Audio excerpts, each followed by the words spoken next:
नमस्कार। देखिए, हर फल के पीछे ना एक कहानी होती है। लेकिन आज हम जिस हीरो की बात करने वाले हैं वो बहुत ही स्वादिष्ट है। हम उसकी पूरी लाइफ स्टोरी को फॉलो करेंगे, खेत से लेकर हमारे फ्रिज तक। तो चलिए इस तरबूज के एपिक सफर में साथ चलते हैं। तो कहानी कुछ यूं है कि एक बार की बात है। एक किसान के खेत में एक हीरो था। सबसे गोल, सबसे प्यारा और हाँ, सबसे रसीला। नाम था उसका तरबूज महाराज। लेकिन सुनिए, तरबूज बनना कोई आसान काम नहीं है। मतलब कोई बच्चों का खेल तो बिल्कुल नहीं है। ये तो एक पूरी की पूरी जिंदगी की कहानी है। तो क्या ख्याल है, सुना जाए इस कहानी को? चलिए तो शुरू करते हैं कहानी के पहले भाग से, एक हीरो का जन्म। और देखिए, हर महान सफर की तरह इसकी शुरुआत भी ना बहुत ही मामूली एक छोटी सी चीज से होती है, एक बीज से। हाँ, तो ये सफर शुरू होता है जब किसान मिट्टी में बीज बाबा को, मतलब सीड एल्डर को बो देता है। बस यहीं से पूरी कहानी की नींव रखी जाती है। और मजे की बात यह है कि इस बीज की भी अपनी आवाज है। वो जमीन के नीचे से जैसे कह रहा हो, अरे भाई, कब तक यूं दबाए रखोगे, थोड़ी धूप और हवा तो लगने दो। और फिर क्या, किसान सूरज की रोशनी और पानी देता है और बस सिर्फ 7 से 10 दिनों के अंदर बीज बाबा टिंग करके एक नन्हे से अंकुर के रूप में अपना सिर बाहर निकाल ही लेता है। वाह! अच्छा, तो बीज से अंकुर तो निकल आया। अब हमारा हीरो एक नन्ही सी नाजुक सी बेल बन चुका है। और ये जो दौर है ना उसकी जिंदगी का, बहुत ही सेंसिटिव है। इसे बहुत देखभाल की जरूरत होती है। ये बेल इतनी नाजुक है कि जब हवा चलती है ना तो मानो कह रही हूं, जरा धीरे चलो भाई, वरना मैं तो गिर ही जाऊंगी। मतलब बहुत ज्यादा केयर चाहिए इसे। तो इस छोटी सी बेल की कुछ डिमांड्स भी हैं। क्या क्या? इसे चाहिए ढेर सारी धूप, हल्की सी गर्मी, पानी चाहिए पर एक बार में थोड़ा थोड़ा, और हाँ, फैलने के लिए अच्छी खासी जगह भी तो चाहिए। और धूप की बात चली है तो जान लीजिए, इसे हर दिन कम से कम 6 से 8 घंटे की सीधी धूप चाहिए ही चाहिए। ये धूप इसके लिए किसी सुपरफूड से कम नहीं है, सच में। चलिए अब कहानी के सबसे जरूरी मोड़ पर आते हैं, एक असाधारण विवाह, फूलों का। और सुनिए, इसके बिना हमारा हीरो यानी तरबूज कभी बन ही नहीं सकता। इतना जरूरी है ये।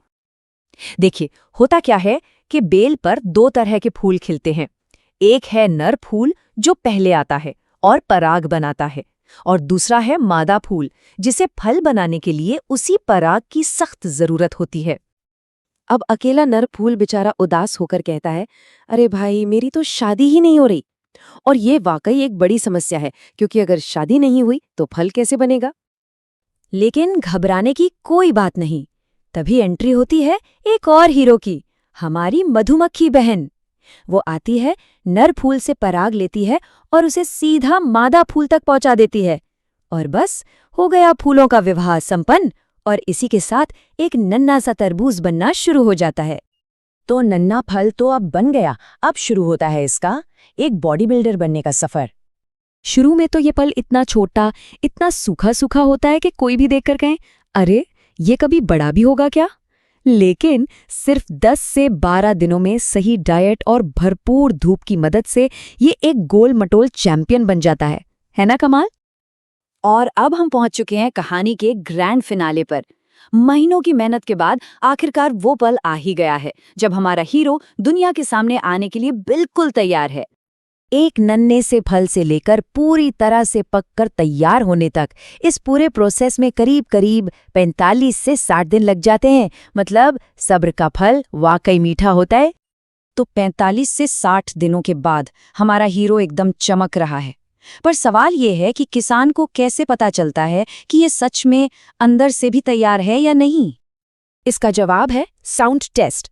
किसान तरबूज को हल्के से थपथपा कर देखता है, और अगर धम धम जैसी गहरी खोखली आवाज आती है तो समझो हमारा हीरो स्टारडम के लिए एकदम रेडी है। अब फसल कट चुकी है और तरबूज को ट्रैक्टर पर लाद कर बाजार ले जाया जा रहा है, और हमारा हीरो बड़े गर्व से सोच रहा है, वाह, ये वीआईपी ट्रीटमेंट तो भाई हमेशा ही मिलना चाहिए। तो चलिए अब इस पूरी यात्रा के कुछ राज और जो जरूरी बातें हमने सीखी उन पर एक फटाफट नजर डाल लेते हैं। तो इस हीरो के बुद्धिमानी से हमने क्या क्या सीखा, पहली बात, तरबूज को गर्म और धूप वाली जगह पसंद है। दूसरी, हल्की रेतीली मिट्टी हो तो वो और मीठा होता है। तीसरी, ज्यादा पानी जड़ों के लिए अच्छा नहीं है। चौथी और सबसे जरूरी, मधुमक्खियां ही असली सुपर हीरो हैं। और आखिरी बात, वो धम-धम वाली आवाज, वही है पकने का सीक्रेट सिग्नल। तो अगली बार जब तरबूज की एक ठंडी मीठी फाक का मजा लिया जाए, तो क्या उसकी ये हीरोइक जर्नी याद आएगी? एक बीज से लेकर हमारी प्लेट तक। सच में ये एक जबरदस्त कहानी है।